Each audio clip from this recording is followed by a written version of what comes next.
Hello everyone, this is Riddhi Dubey and जैसा कि हमने पिछले जो वीडियो था उसमें देखा था कि स्ट्रेसेस की वजह से कैसे वर्स कॉम्बिनेशन फॉर्म हो रहा है। हमने 3 स्ट्रेसेस की वैल्यू निकाली थी। पहला था हमारा लोड स्ट्रेस, दूसरा था हमारा वार्पिंग स्ट्रेस, तीसरा था हमारा फ्रिक्शनल स्ट्रेस। और इन तीनों स्ट्रेसेस को के हमने फिनोमेना को समझा कि कैसे हमारे लोड स्ट्रेसेस की वजह से टॉप एंड बॉटम सेक्शन पे टेंशन और कंप्रेशन किस तरीके से बिहेव कर रहा है, वो भी हमारा इंटीरियर, एज और कॉर्नर तीनों सेक्शन पे। उसी तरीके से हमने वार्पिंग स्ट्रेस के बारे में देखा था कि वार्पिंग स्ट्रेस हमारा डे में और नाइट में टॉप एंड बॉटम पे कैसे काम कर रहा है, डे में क्या सिचुएशन बन रही है, नाइट में क्या सिचुएशन बन रही है। और फिर हमने फ्रिक्शनल स्ट्रेस के बारे में भी पढ़ा उसमें कि हमारे विंटर्स और समर्स में फ्रिक्शनल स्ट्रेस कैसे लग रहे हैं।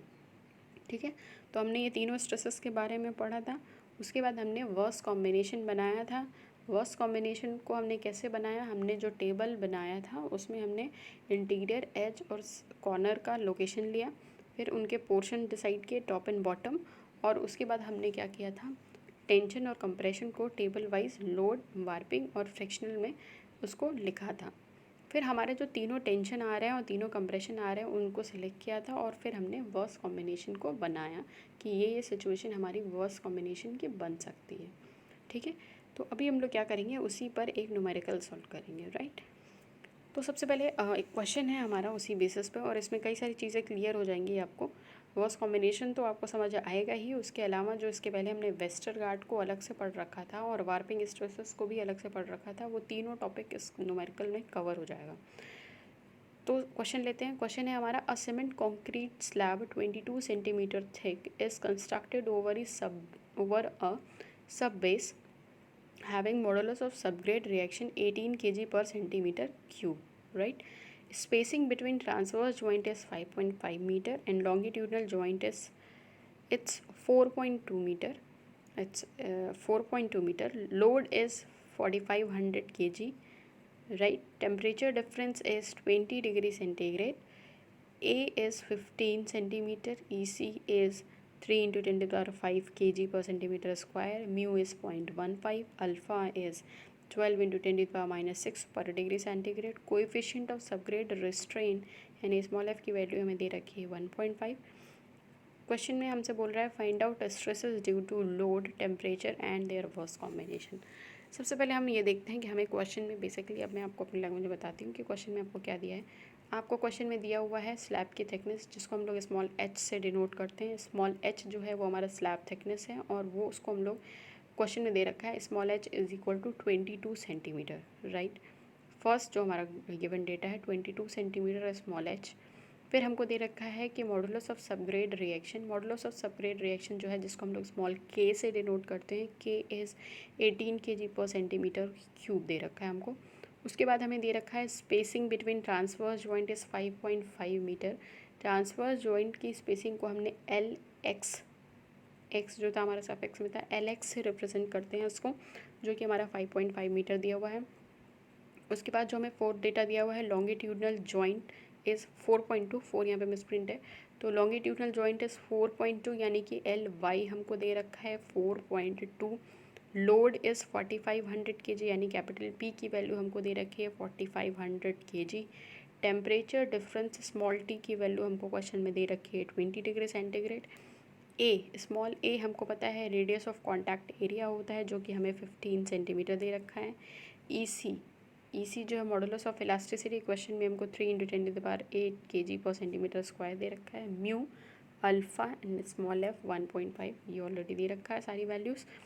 हमसे बोल रहा है कि हमें स्ट्रेस निकालना है लोड की वजह से और टेम्परेचर की वजह से। जो भी हमारे स्ट्रेसेस आ रहे हैं उनको हमें कैलकुलेट करना है और फिर हमें वर्स कॉम्बिनेशन फाइंड आउट करना है, राइट।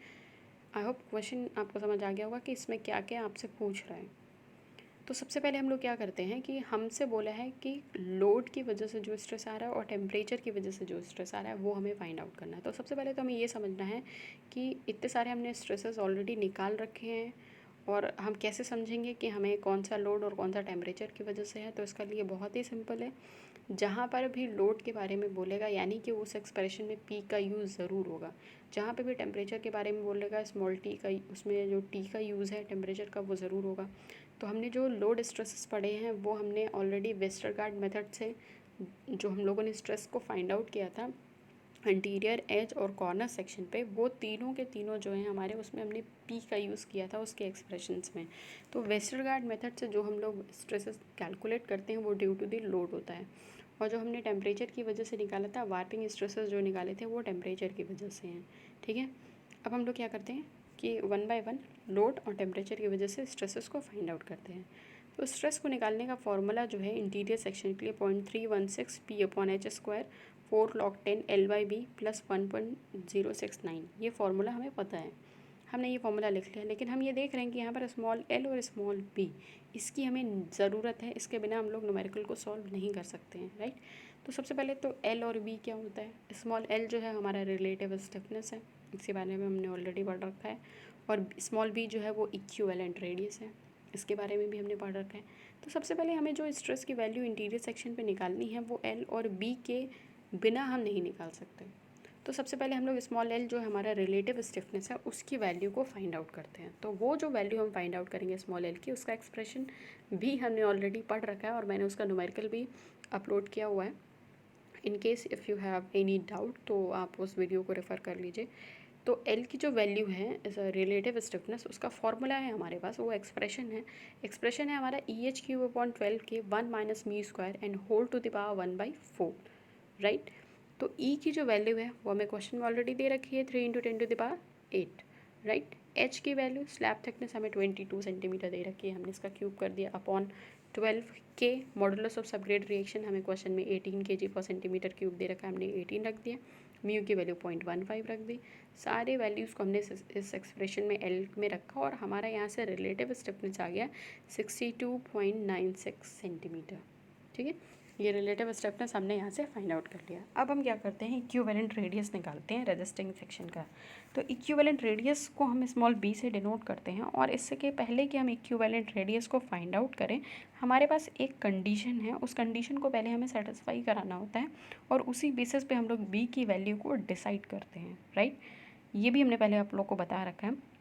इस क्वेश्चन में क्योंकि हम बी की वैल्यू को निकाल रहे, तो सबसे पहले हम लोग कंडीशन को चेक करते हैं। कंडीशन क्या है हमारे पास, if A is less than 1.724 H, अगर ए की वैल्यू 1.724 H से कम आ जाती है तो हम जो बी यानी कि इक्विवेलेंट रेडियस के लिए जो निकालने के लिए फॉर्मूला यूज़ करेंगे, वो एक्सप्रेशन हमारा ये हो गया, ये होगा, इससे हमें निकालना होगा b = √1.6a² + h² minus 0.675 H। इस एक्सप्रेशन से हमें निकालना होगा।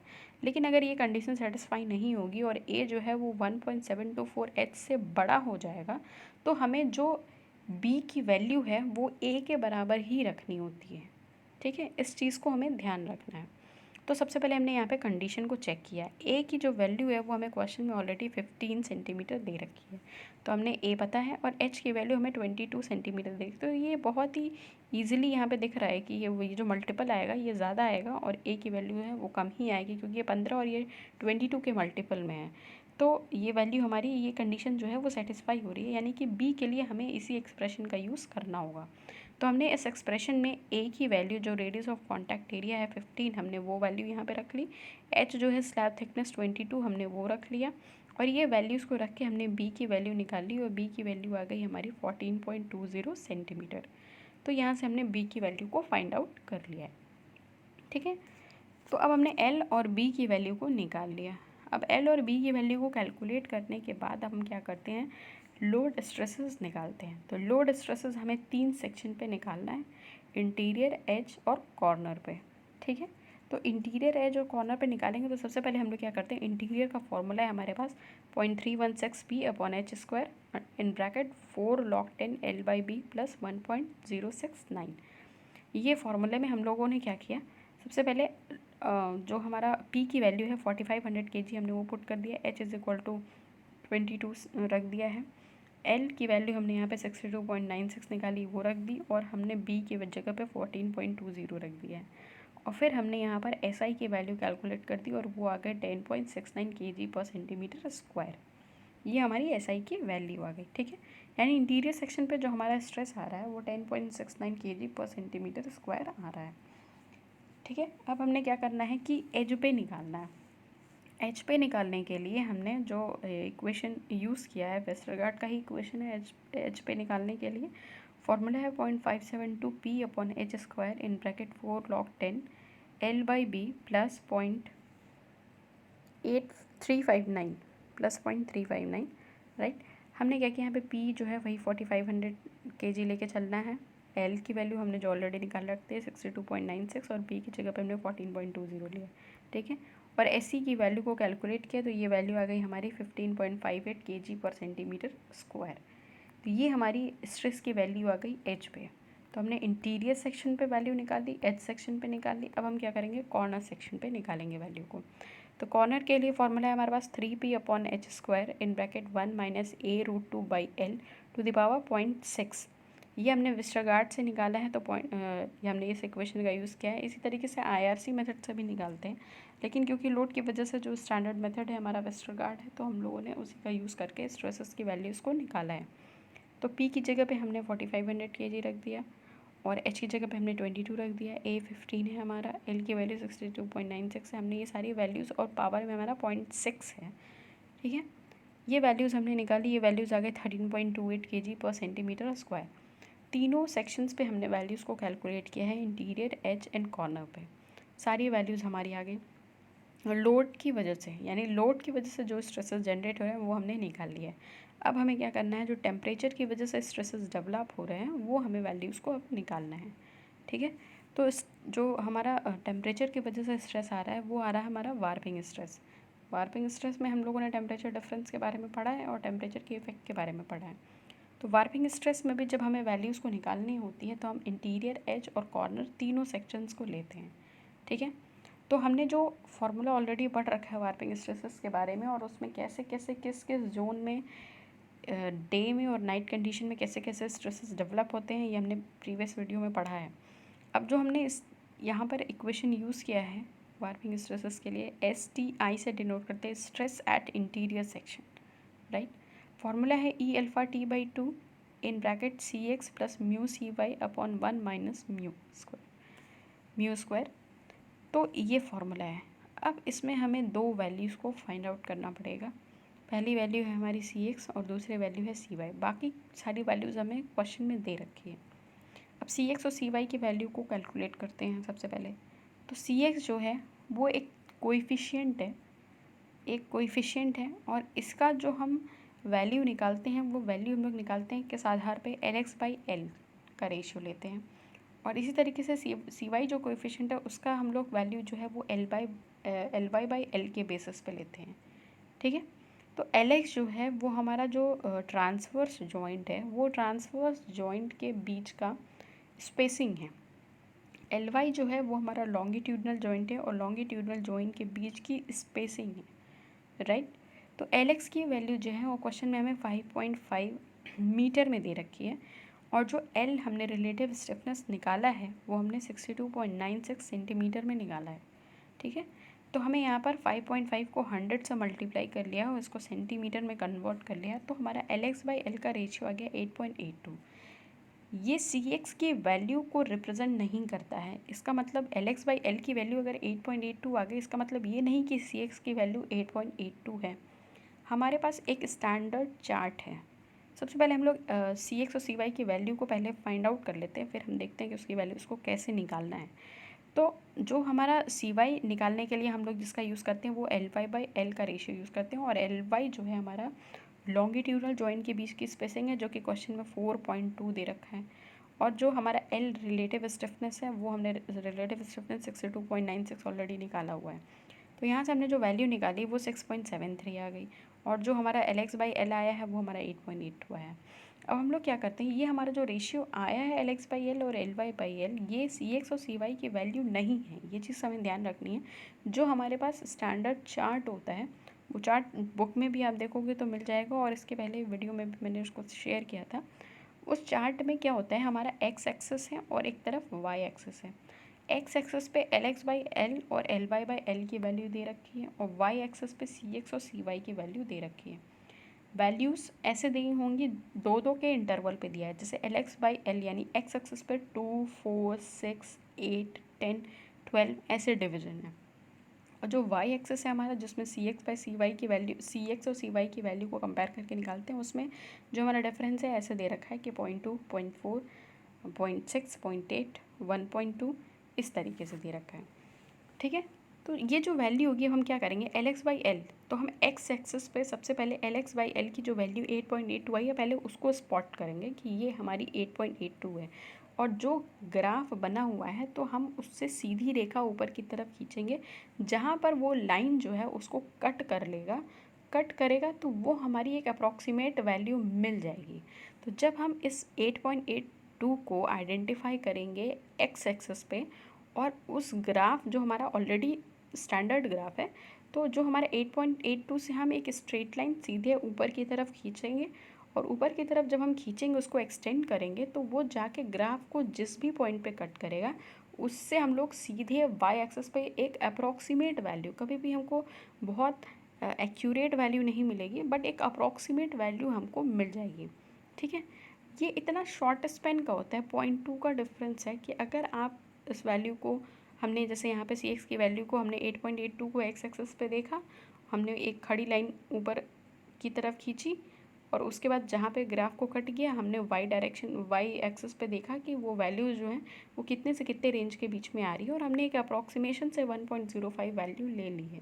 यही काम हमने एल वाई बाई एल के साथ भी किया हुआ है कि एल वाई बाई एल अगर हमारा 6.73 आ रहा है और फिर हमने 6.73 को एक्स एक्सेस पे स्पॉट किया है, स्पॉट करने के बाद हमने एक सीधी खड़ी रेखा ऊपर की तरफ खींची, जहाँ पे ग्राफ को कट कर रहा है उसके सीधा हमने वाई एक्सेस पे वैल्यूज़ को देखा, और वाई एक्सेस से वैल्यू देखने के बाद सी वाई की वैल्यू को हमने अप्रॉक्सीमेटली 0.9 कंसीडर किया हुआ है। सबसे पहली बात तो ये है कि अगर जो हमारा वाई एक्सेस पे जो डिफरेंस होता है वो बिल्कुल 0.2, 0.4, 0.6, 0.8, 1.2 वो बहुत ही छोटा होता है, तो अगर आप कोई और वैल्यू ले रहे हो और आपके साथ का कोई है वो दूसरी वैल्यू ले रहा है, कोई दिक्कत की बात नहीं है, वो इतना कम का डिफरेंस होता है क्योंकि ये बिल्कुल एक्यूरेट तो आपको दे ही नहीं सकता, ये अप्रॉक्सीमेशन ही है एक तरीके से, और रिज़ल्ट में कोई बहुत वेरिएशन नहीं आएगा। तो हम अपने अप्रॉक्सीमेशन से हम लोग को जो वैल्यू लग रही है हमने वो वैल्यूज़ ले ली हैं। थोड़ा बहुत डिफ़र कर सकता है, कोई दिक्कत नहीं है उसमें। तो सी एक्स और सी वाई की वैल्यू को हमने उस ग्राफ की हेल्प से कैलकुलेट किया हुआ है, राइट। अब हमने क्या किया, S T I stress at interior section निकाला, formula E alpha T by 2 C X plus mu C Y upon 1 minus mu square, और इस तरीके से हमने सारी वैल्यूज़ को पुट किया है, और वहाँ से हमने स्ट्रेस की वैल्यू को निकाला जो कि आ गया हमारा 43.64 kg पर सेंटीमीटर स्क्वायर, राइट। ये हमारा स्ट्रेस आ गया है इंटीरियर सेक्शन पे। फिर हम क्या करते हैं, स्ट्रेस निकालते हैं एज सेक्शन पे। अब एज सेक्शन पे निकालेंगे तो हमें दो इक्वेशन है हमारे पास, C X E alpha T by 2 और एक होगा हमारे पास C Y E alpha T by 2। हमें क्या करनी है, दोनों से वैल्यूज़ निकालनी है, और दोनों में जो मैक्सिमम होगा स्ट्रेस उसके लिए हम वही हमें स्ट्रेस की वैल्यू को माननी है। बहुत सिंपल सी बात है कि अगर हमें दो स्ट्रेस की वैल्यू मिल रही है, एक छोटी वैल्यू है एक बड़ी वैल्यू है, और अगर हम किसी भी स्ट्रक्चर की डिज़ाइनिंग कर रहे हैं या पेमेंट की डिज़ाइन कर रहे हैं, तो अगर हम बड़े स्ट्रेस की वैल्यू के लिए करेंगे तो जो छोटी वैल्यू वाली वैल्यू होगी वो हमारी ऑटोमेटिकली सेफ होगी। अगर हमारे पास हमारे पास स्ट्रेस की वैल्यू सपोज़ 40 kg पर सेंटीमीटर स्क्वायर आ रही है, और किसी की वैल्यू आ रही है सपोज़ उसी सेक्शन पे सपोज़ 25, तो अगर हम 25 के लिए डिज़ाइन करेंगे तो 40 स्ट्रेस जो आ रहा है वो फेल हो जाएगा, और अगर 40 के लिए डिज़ाइन करेंगे तो जो हमारा 25 और 35 आ रहा है वो सारी वैल्यूज सेफ़ हो जाएंगी। तो हम लोग जो एच सेक्शन पे निकालते हैं वो दोनों के लिए निकालते हैं, C X E alpha T by 2 और C Y E alpha T by 2, दोनों में जो मैक्सिमम वैल्यू आती है उसी को हम लोग कंसीडर करते हैं। तो हमने यहाँ पे क्या किया, C X E alpha T by 2, C X की वैल्यू 1.05 ली, ई की वैल्यू 3 × 10⁸ क्वेश्चन में ऑलरेडी गिवन है, अल्फ़ा की वैल्यू 12 × 10⁻⁻6, टेम्परेचर डिफरेंस 20/2, हमने ये करके वैल्यू को निकाला। उसी तरीके से अगर C Y E alpha T by 2 करेंगे तो भी हमारी वैल्यू जो होंगे, अब जाहिर सी बात है कि सी एक्स की वैल्यू 1.05 है, बाकी की चीज़ें तो सेम ही होंगी, तो खाली हमारा सी एक्स और सी वाई ही बस चेंज होगा। तो ये हमारा 1.05 है, ये पॉइंट नहीं, यानी कोई भी चीज़ जो 1.05 के मल्टीपल में है वो ऑब्वियस सी बात है वो ज़्यादा होगी, और जो 0.9 के मल्टीपल में भी अगर हम सेम चीज़ को रखेंगे तो वो थोड़ी कम होगी, इसलिए यहाँ पर शायद लिखा नहीं है। तो हम यहाँ पर निकालेंगे दोनों को, और दोनों में जो मैक्सिमम वैल्यू होगी उसी को कंसीडर हमें करना है। तो ये जो हमारा स्ट्रेस आ गया है वो एज सेक्शन पे आ गया, और एज सेक्शन पे हमने जो स्ट्रेस की वैल्यू आ गई अब वो आ गई हमारी 37.8 kg/cm², जो कि CYE∝T/2 से बड़ी है। ठीक है, तो इसलिए हमने जो एज सेक्शन पे स्ट्रेस माना है वो 37.8 kg/cm² ही माना है। ठीक, अब हम क्या करते हैं, स्ट्रेस एट कॉर्नर निकालते हैं। और स्ट्रेस एट कॉर्नर निकालने के लिए हमारे पास जो फॉर्मूला है E∝T/3 × 1 - μ √A/L, ये हमने इक्वेशन ऑलरेडी पढ़ रखा है वार्पिंग स्ट्रेसेस को पढ़ते समय। तो E∝T, μ, A और L सारी वैल्यूज़ हमें पता है। हमने क्या किया है, स्ट्रेस निकाल लिया है कॉर्नर पे, और वो वैल्यू आ गई हमारी 18.8 kg/cm²। ठीक है, तो ये हमारी वैल्यू आ गई। अब हमने क्या किया है, वार्पिंग स्ट्रेस जो टेम्परेचर की वजह से स्ट्रेसेस आ रहे हैं हमारे इंटीरियर पे, एज पे और कॉर्नर पे, हमने तीनों वैल्यूज़ को निकाल लिया है। ठीक है, जैसा कि हम देख सकते हैं जो स्ट्रेसेस की वैल्यूज़ आ रही हैं उस हिसाब से हम देख सकते हैं कि इंटीरियर सेक्शन पे जो स्ट्रेस जनरेट हो रहा है टेम्परेचर की वजह से वो ज़्यादा हो रहा है, उसके बाद एज और देन कॉर्नर। ठीक, अब हमने ये दोनों वैल्यू निकाल ली, जो कि हमसे क्वेश्चन में बोल रखा था कि लोड की वजह से जो स्ट्रेस आ रहा है और टेम्परेचर की वजह से जो स्ट्रेस आ रहा है उनको कैलकुलेट करिए, तो वो हमने कैलकुलेट कर लिया है। अब हमें क्या करना है कि क्योंकि हमसे वर्स कॉम्बिनेशन भी पूछा है, तो वर्स कॉम्बिनेशन को निकालने के लिए हम लोग क्या करते हैं, फ्रिक्शनल स्ट्रेस जो है उसको कैलकुलेट करते हैं। तो फ्रिक्शनल स्ट्रेस को निकालने के लिए हमारे पास फॉर्मूला है FWLX/2, FWLX/2। ठीक है, जो F है हमारा वो क्वेश्चन में हमको यहाँ पर 1.5 दिया हुआ है, जो कोएफिशिएंट ऑफ सबग्रेड रिस्ट्रेन है वो हमारा स्मॉल f है। W जो है वो हमारा यूनिट वेट ऑफ कॉन्क्रीट है। LX जो हमारा ट्रांसवर्स जॉइंट के बीच की जो स्पेसिंग है वो है /2। ये हमारा फ्रिक्शनल स्ट्रेस को निकालने का फॉर्मूला है, और इसके बारे में हमने पहले पढ़ा भी है। तो जो हमारे यूनिट वेट ऑफ कॉन्क्रीट होता है उसको हमने ले लिया है 2400, और यूनिट हमको पता ही है kg/cm³ होता है। जो हमारा LX की वैल्यू है वो 5.5 मीटर में है, ये चीज़ को हमें ध्यान रखना है। F यूनिट लेस है हमारा 1.5/2। ठीक है, तो सबसे पहले ये हमारा यूनिट जो है, यूनिट वेट ऑफ कॉन्क्रीट, ये सेंटीमीटर में है, और ये जो है 5.5 ये मीटर में। हमने सारी वैल्यूज़ को सेंटीमीटर के टर्म्स में निकाला है।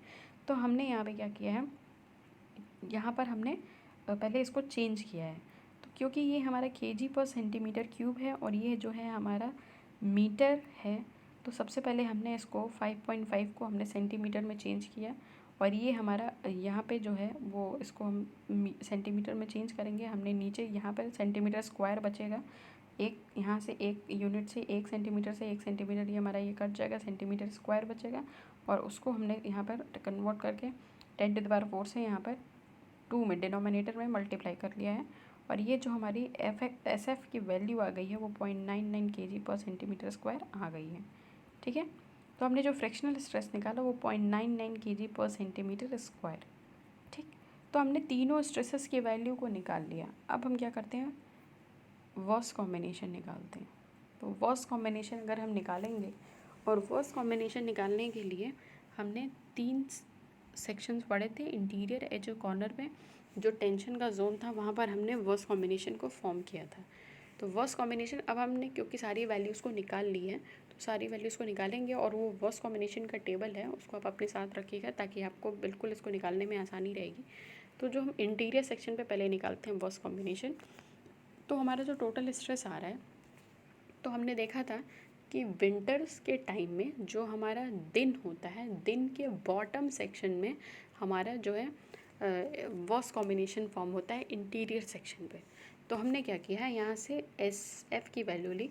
तो सबसे पहले तो जब हम लोग स्ट्रेसेस की वैल्यूज़ को लेते हैं, तो जैसे मान लीजिए हमने SF की वैल्यू है विंटर, हमने यहाँ पे SF की एक ही वैल्यू निकाली है 0.9 kg/cm²। अब हमें कैसे पता कि ये विंटर है कि समर है? तो सबसे पहले तो हम जो पेमेंट का कंस्ट्रक्शन करते हैं तो हम उसको लॉन्ग टाइम स्पैन के लिए करते हैं।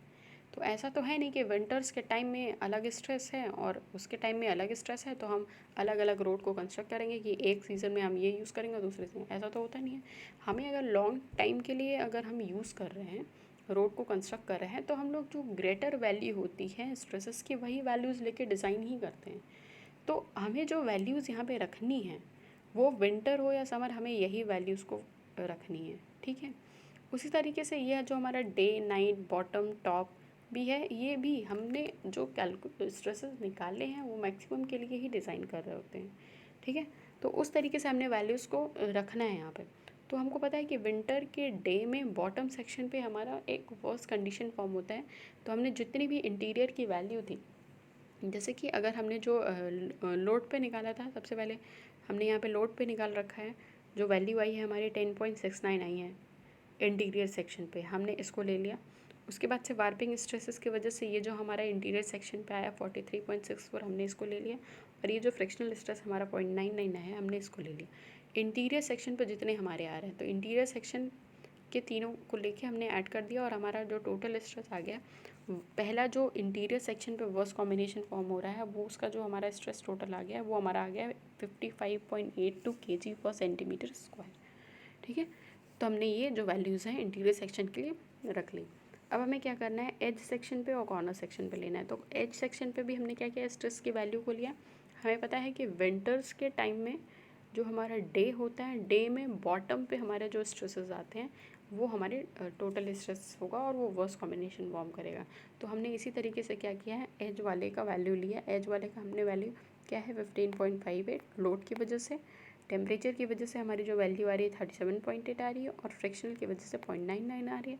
तो हमने ये सारी वैल्यूज़ को यहाँ पे पुट कर लिया और यहाँ पर जो हमारा आंसर आ गया है वो 54.36 kg पर सेंटीमीटर स्क्वायर आ गया है, ठीक है। इसी तरीके से हम लोग क्या करते हैं, कॉर्नर सेक्शन लेते हैं। कॉर्नर सेक्शन पे भी जब हम टोटल स्ट्रेस निकालेंगे, तो हमने जो टेबल पढ़ा था उस टेबल में हमने देखा था, लिखा था विंटर्स में जो नाइट टाइम होता है, नाइट में जो टॉप सेक्शन होता है वहाँ पर हमारा वर्स्ट कॉम्बिनेशन फॉर्म होता है। तो हमने यहाँ पर ये वैल्यू ले ली। तो सबसे पहले हम लोग क्या करेंगे, ये जो हमने लोड की वजह से लिया हुआ है, ये SC की वैल्यू जो स्ट्रेस एट कॉर्नर आ गया, हमने इस वैल्यू इसको लिया 13.28। उसके बाद से जो हमारा वार्पिंग स्ट्रेस जो टेम्परेचर की वजह से आ रहा है, हमने वो वैल्यू ले ली और हमने फ्रिक्शनल वैल्यू ले ली। ये तीनों वैल्यूज़ जो हमारे कॉर्नर्स पे आ रहे हैं, हमने वो वैल्यूज़ को ऐड करके टोटल स्ट्रेस निकाल लिया है कॉर्नर पे। तो वो हमारा आ गया है 27.08 kg पर सेंटीमीटर स्क्वायर, राइट। तो ये हमारा तीनों जो है वो वर्स्ट कॉम्बिनेशन बनेगा। तो जैसा कि क्वेश्चन में हमसे पूछा भी था कि लोड की वजह से बताइए, तो हमने लोड की वजह से स्ट्रेसेस को निकाला। और फिर हमसे बोल रहा है टेम्परेचर की वजह से बताइए, तो हमने वार्पिंग स्ट्रेसेस से हमने वैल्यूज़ को निकाला है। लोड जो है वो हमारा वेस्टरगार्ड मेथड से निकला है, और वार्पिंग स्ट्रेस की जो वैल्यू आई है वो हमारी आई है टेम्परेचर की वजह से। और इसी तरीके से हमारा फ्रैक्शनल स्ट्रेस निकाल लिया हमने, तीनों स्ट्रेसेस की वैल्यू को निकाले हैं। उसके बाद से हमने क्या किया है, worst combination interior section, edge section और कॉर्नर सेक्शन पे निकाली गई है वैल्यूज़ को, राइट। तो इस तरीके से हमने क्या किया है, तीनों को ऐड करके टोटल स्ट्रेसेस की वैल्यू को निकाला है, ठीक है। तो ये हम इस तरीके से हमने वर्स्ट कॉम्बिनेशन निकाला और लोड की वजह से और टेम्परेचर की वजह से डेवलप होने वाले स्ट्रेसेस की वैल्यूज़ को कैलकुलेट किया है। तो this is it for this numerical, and मुझे लगता है कि आप लोग को समझ आ गया होगा। If you have any query then contact. Thank you so much for watching this video.